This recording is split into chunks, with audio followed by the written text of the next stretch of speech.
जय हिंद। नमस्कार मित्रों, आज की जीके जीएस की टॉप क्लास में आपका स्वागत और बहुत बहुत अभिनंदन है।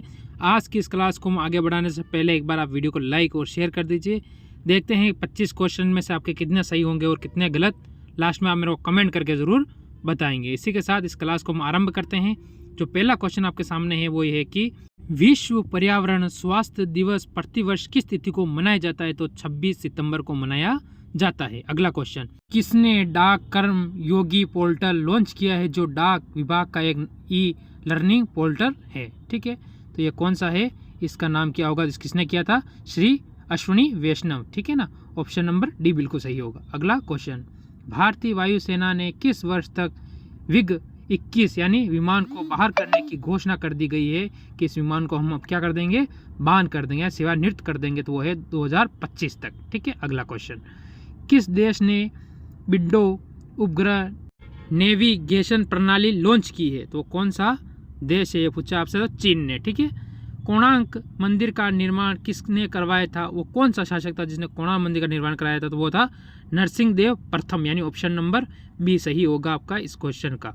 अगला क्वेश्चन, ठीक है, भारतीय संविधान में पहली बार संशोधन कब किया गया था? तो भारतीय संविधान में पहली बार संशोधन 1951 में किया गया था। ये आपको ध्यान रखना है। निम्नलिखित में से कौन सा राज्य भारतवर्ष में रबर की खेती के लिए प्रसिद्ध है? तो रबर की खेती के लिए भारत में सिर्फ केरल ही प्रसिद्ध है, यानी ऑप्शन नंबर डी आपका क्या होगा इसमें? बिल्कुल सही होगा। अगला क्वेश्चन, निम्नलिखित में से पूंजी का संग्रहण पुस्तक का लेखक कौन है? इस पुस्तक के लेखक कौन है? तो उस पुस्तक के जो लेखक है वो कौन है, आपसे यह पूछा गया है।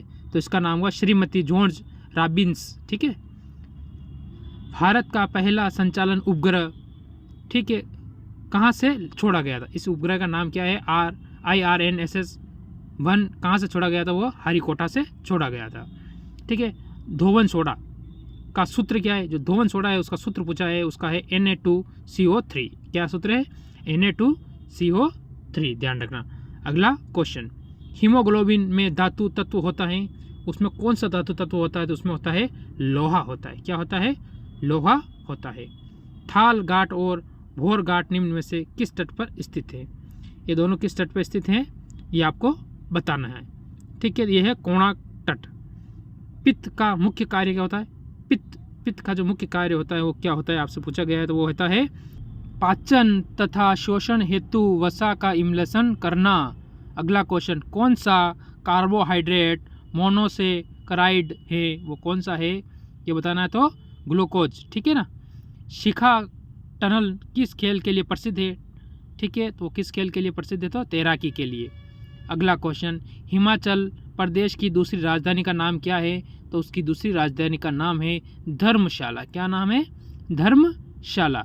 ठीक है, ऑप्शन सी सही होगा। अगला क्वेश्चन, चीनी यात्री इंगसिंग, ठीक है, ने 3 वर्ष ठहर कर क्या सीखा? यानी कौन सी भाषा सीखी? ताम्र लिपि सीखी उसने। कौन सी सीखी? ऑप्शन नंबर डी ताम्र लिपि। ठीक है, ये ध्यान रखना है। भारतीय अंतरिक्ष कार्यक्रम का जनक किसे कहा जाता है?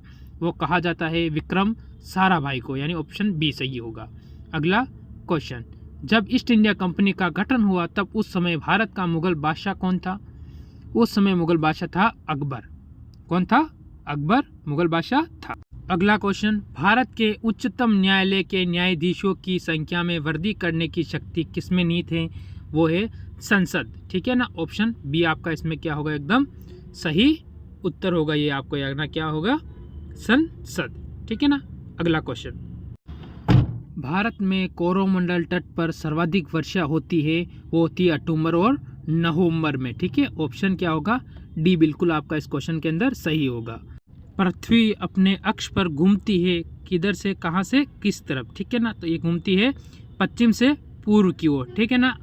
अगला क्वेश्चन आपके सामने, कौन सा 2 ग्रह सरोदर भाई के नाम से भी जाना जाता है? वो कौन कौन से 2 ग्रह है उनके बारे में आपको क्या करना है? इस क्वेश्चन में उत्तर बताना है। उनका नाम है अरुण और वरुण। क्या नाम है? अरुण और वरुण। ठीक है ना। अगला क्वेश्चन, दक्षिण गोलार्ध में सबसे लंबा दिन कब होता है? तो इस गोलार्ध पर सबसे लंबा दिन कब होता है ये आपसे पूछा गया है। ये होता है 22 दिसंबर को। ठीक है, तो आज की इस क्लास को हम यहीं विराम देते हैं। कितने सही हुए ये मेरे को कमेंट करके ज़रूर बताएं, और अच्छी लगी हो तो लाइक शेयर और थोड़ा सा अपना प्यार इसमें ज़रूर बरसाएं। इसी के साथ जय हिंद, जय भारत और इंकलाब जिंदाबाद।